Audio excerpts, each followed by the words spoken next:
जय हिंद दोस्तों, मैं हूं केबी और आइए कल के प्रश्नों के रिवीजन के साथ में इस वीडियो की हम शुरुआत करते हैं।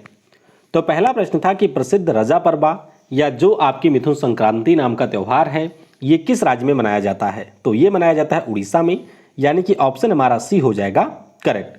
अगला प्रश्न है कि जून 2021 में किस राज्य में स्थित श्री शैलम मंदिर में खुदाई के दौरान तांबे के शिलालेख प्राप्त हुए? तो ये मिले हैं आंध्र प्रदेश में, यानी कि डी हो जाएगा यहां पर करेक्ट।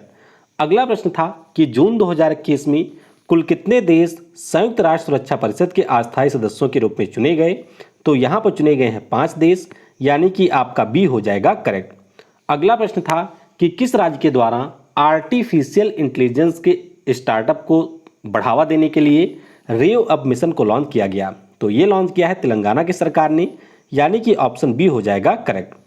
अगला प्रश्न था कि जून 2021 में जीएसटी परिषद की जो 44वीं बैठक हुई, इसके दौरान Covid test kit, oxygen concentrator और ऑक्सीमीटर पर जो जीएसटी की दर है वो कितने प्रतिशत निर्धारित की गई?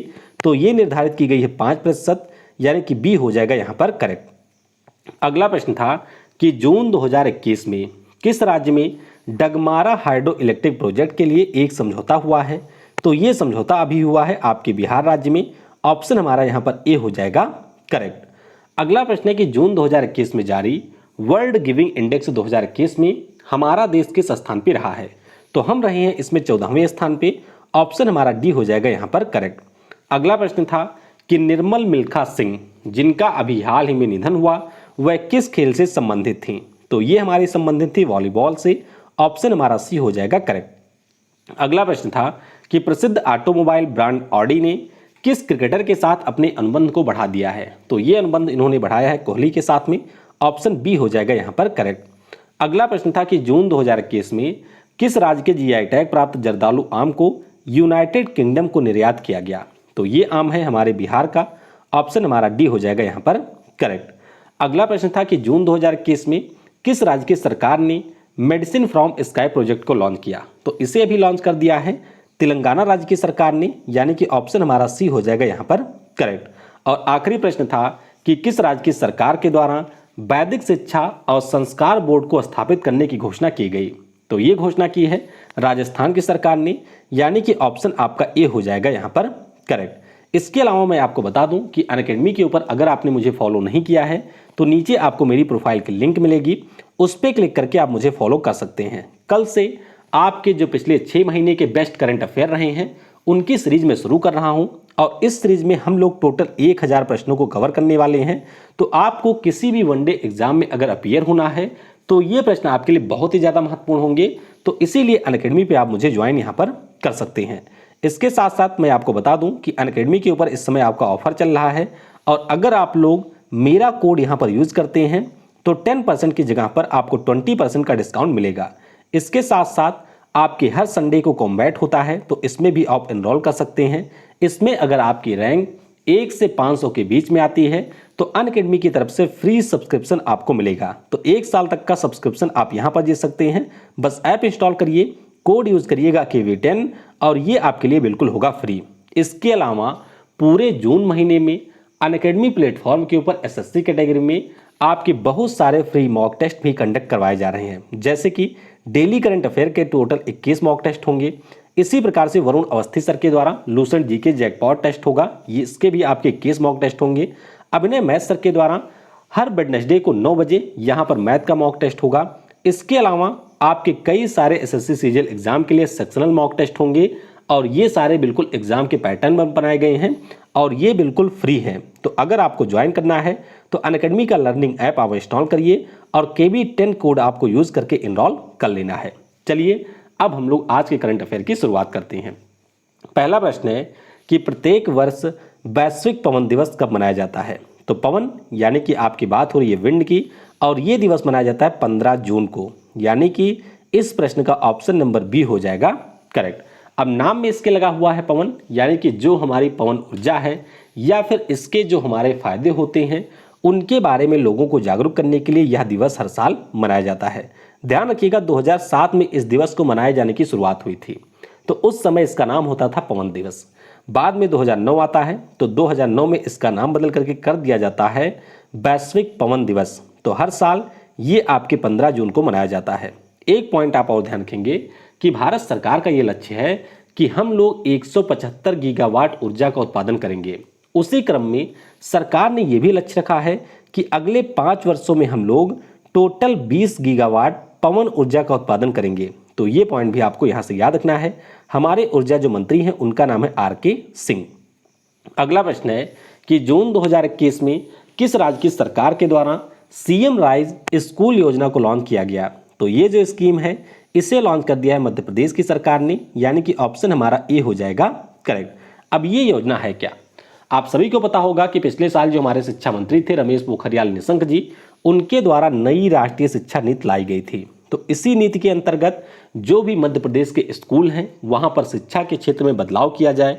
इसके अलावा पहले चरण में यहां पर टोटल 350 स्कूलों का चयन किया गया है। तो यहाँ पे शिक्षा के क्षेत्र में बदलाव लाया जाएगा। कैसे लाया जाएगा इसके बारे में तो सरकार ही बता सकती है।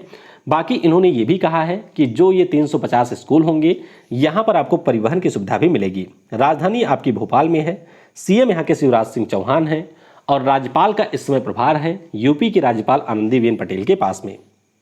चलते हैं अगले प्रश्न पर।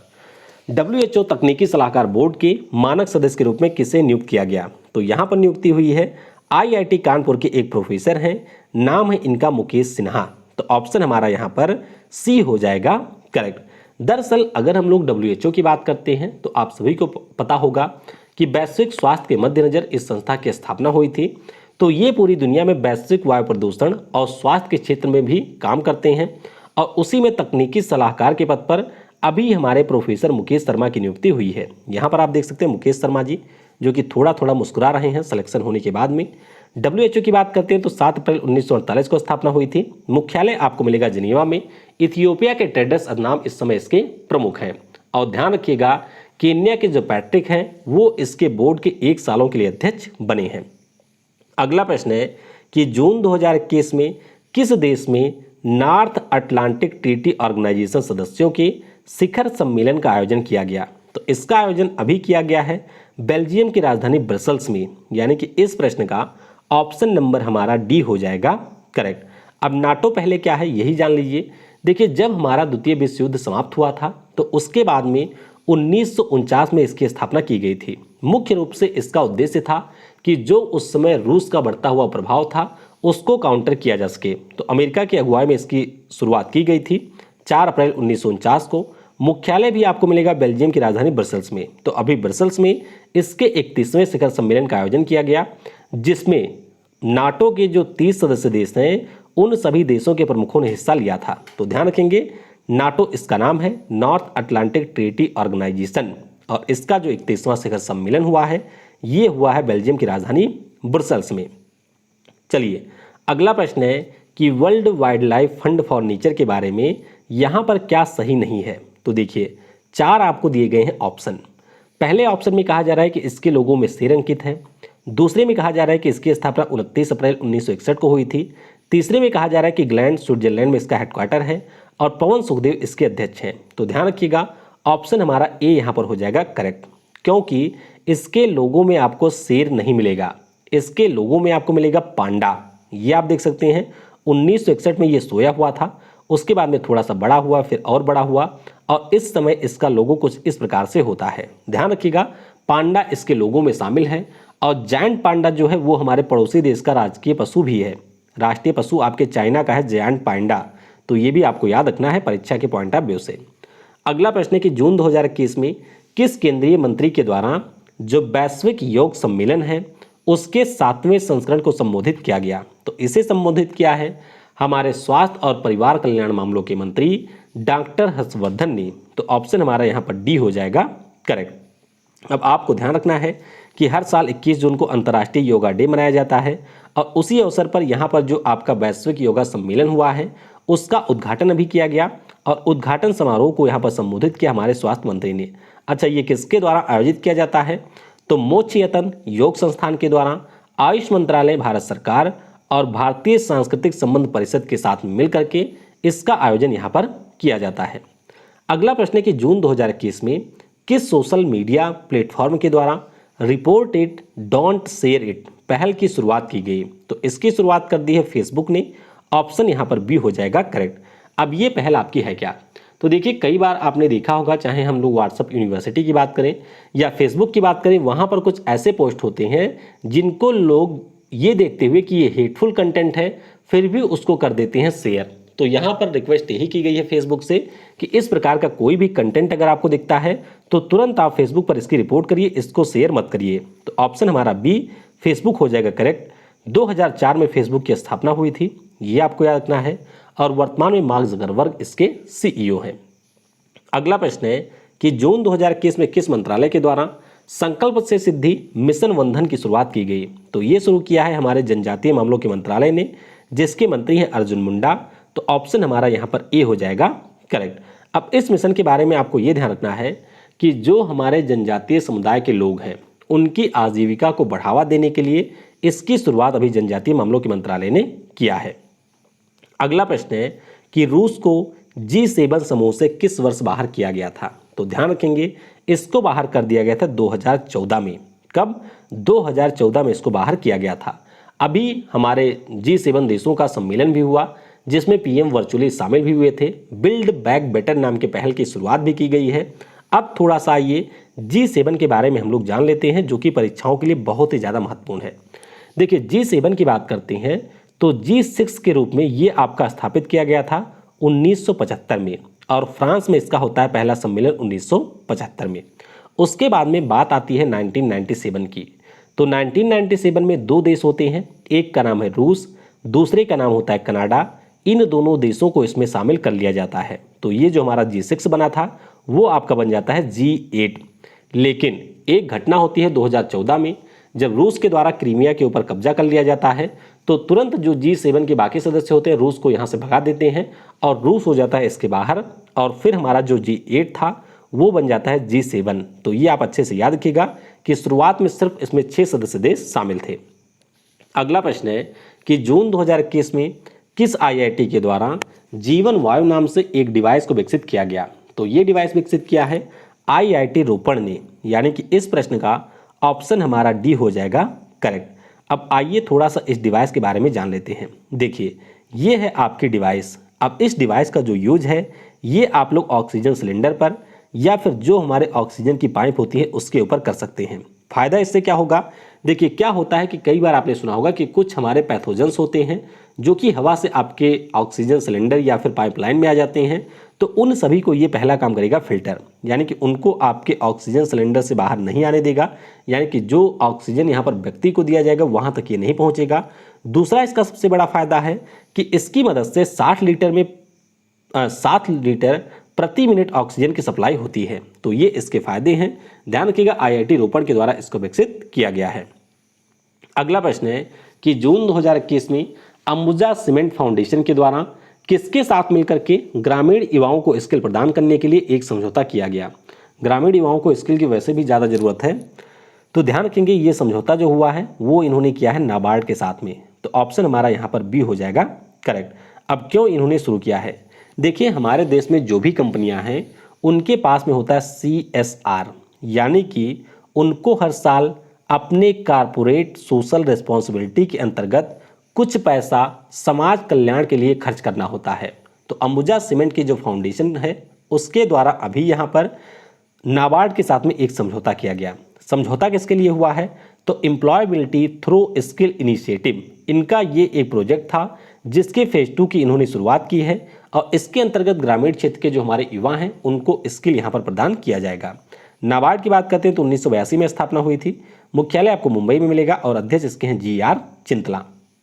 अगला प्रश्न है कि जून 2021 में रक्षा मंत्री राजनाथ सिंह के द्वारा कहां पर बॉर्डर रोड ऑर्गेनाइजेशन के 2 सेंटर ऑफ एक्सलेंस का उद्घाटन किया गया? तो इसका उद्घाटन अभी किया गया है दिल्ली में, यानी कि ऑप्शन हमारा ए हो जाएगा यहाँ पर करेक्ट। अब ये जो आपका सेंटर ऑफ एक्सलेंस है इसके उद्घाटन का पर्पज यहाँ पर क्या है? देखिए पहला काम ये होगा कि जो हमारा रोड होता है, ब्रिज होता है या फिर टनल वगैरह होते हैं उनके निर्माण के क्षेत्र में ये कार्य करेगा। दूसरा मुख्य रूप से इसका काम होगा कि रोड सेफ्टी और इसके बारे में जागरूकता के लिए ये लोगों को अवेयर करेगा। तो इसीलिए 2 सेंटर की यहाँ पर स्थापना हुई है। बात करते हैं BRO की, तो 1960 में स्थापना हुई थी मुख्यालय इसका आपको मिलेगा नई दिल्ली में। तो ये रहा हमारा आज का करंट अफेयर। अब आइए कल के प्रश्नों का उत्तर हम लोग जान लेते हैं। पहला प्रश्न था कि सुभाष चंद्र बोस आपदा प्रबंधन पुरस्कार से किसे सम्मानित किया गया। बहुत ही महत्वपूर्ण पुरस्कार है ये। ध्यान रखिएगा, दो संस्थाओं को एक संस्था और एक व्यक्ति को ये पुरस्कार दिया जाता है। इस साल संस्थाओं में आपके मिला है सीड्स को और व्यक्ति में मिला है राजेंद्र भंडारी को। तो दोनों के नाम आप याद रखेंगे। ग्लोबल फायर पावर इंडेक्स जो कि इस साल जनवरी में आया था, उसमें हमारा देश किस स्थान पे था, तो हम लोग इसमें थे चौथे स्थान पे। पहले स्थान पे कौन था, तो अमेरिका था, दूसरे स्थान पे रसिया था और तीसरे स्थान पे था चाइना। फिर एक प्रश्न था कि किस राज्य की सरकार ने उद्यम सारथी ऐप को लॉन्च किया है। तो ये जो हमारा ऐप है इसको लॉन्च कर दिया है उत्तर प्रदेश की सरकार ने। तो ये रहा कल के प्रश्नों का उत्तर। अब आइए आज के प्रश्नों का उत्तर हम आज के वीडियो के प्रश्न देख लेते हैं। तो पहला प्रश्न है कि इन सभी के महानिदेशक का नाम बताइए। एनएसजी यानी कि नेशनल सिक्योरिटी गार्ड के, सीबीआई यानी कि सेंट्रल ब्यूरो ऑफ इन्वेस्टिगेशन के, बॉर्डर सिक्योरिटी फोर्स के, सीआरपीएफ यानी कि सेंट्रल रिजर्व पुलिस फोर्स के और असम राइफल। इसके साथ साथ नीचे आप ये भी बता दीजिएगा कि सीआईएसएफ के इस समय हमारे महानिदेशक कौन हैं। तो इन सभी के नाम आपको नीचे कमेंट सेक्शन में बताने हैं।